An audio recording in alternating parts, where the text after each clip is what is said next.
Hi readers, how are you? I can't believe you're going to finish this book this week. I hope you've enjoyed it. It's one of my favorites. I think for me, it helped me see writing in a new light. That writing is something pleasurable. It's something that can add meaning to your life, and it's a way to really help you remember the important details of your world.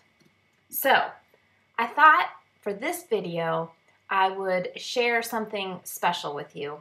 Mr. Fletcher shares in chapter 11, he talks about how writers reread what they have written and they dig out those crystals, those entries that for them hold extra special meaning, entries that could be developed into a larger piece someday.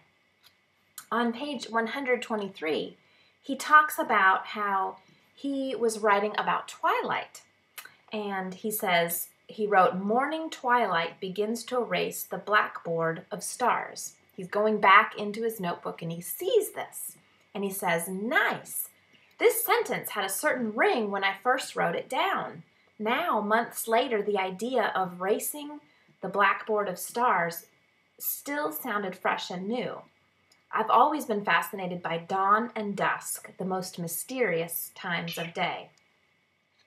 He goes on to say that that sentence turned out to be the beginnings of a piece called Twilight Comes Twice. And guess what? I have the book. This is a book that he wrote. So, if you have time, I'm going to read it to you, and I hope that it will give you a greater appreciation for our author, Ralph Fletcher. So this is his book, Twilight Comes Twice.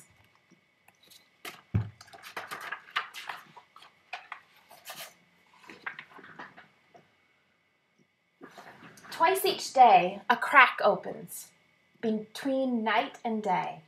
Twice, twilight slips through that crack. It stays only a short time while night and day stand whispering secrets before they go their separate ways. Dusk is the name for evening twilight. Dusk gives the signal for night to be born. Dusk deepens the colors of ordinary things. Even the common grass takes on a luster that makes you stop to look.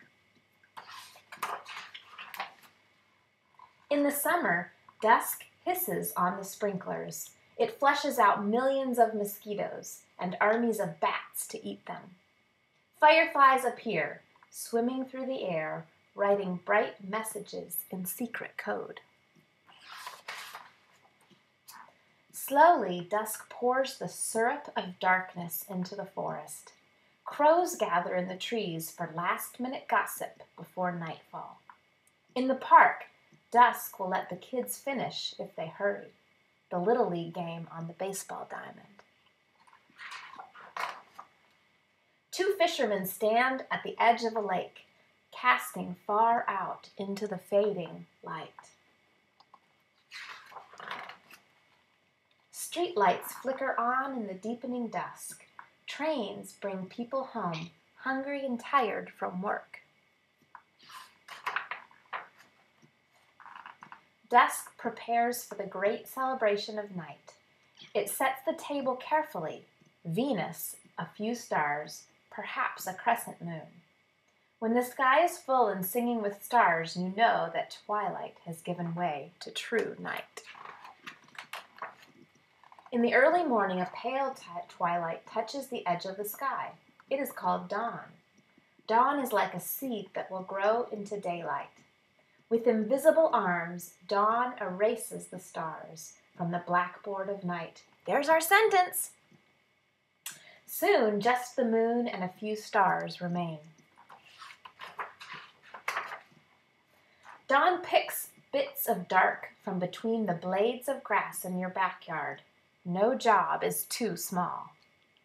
In the forest, dawn drinks up night's leftover darkness, the great black pools and deep-rooted shadows. Walking at dawn is a special kind of walk. Sounds ring out more clearly. The air is still moist from the cool of the night, and your own skin feels all tingly clean. Dawn signals the crows to start their jabbering. What a racket they make in the willow tree! Down below, 3 robins hop through wet grass, shopping for breakfast worms. Spiders rouse themselves, still stiff from the night, and go to work repairing their dew-spangled webs. Dawn slowly brightens the empty baseball field, polishing the diamond until it shines.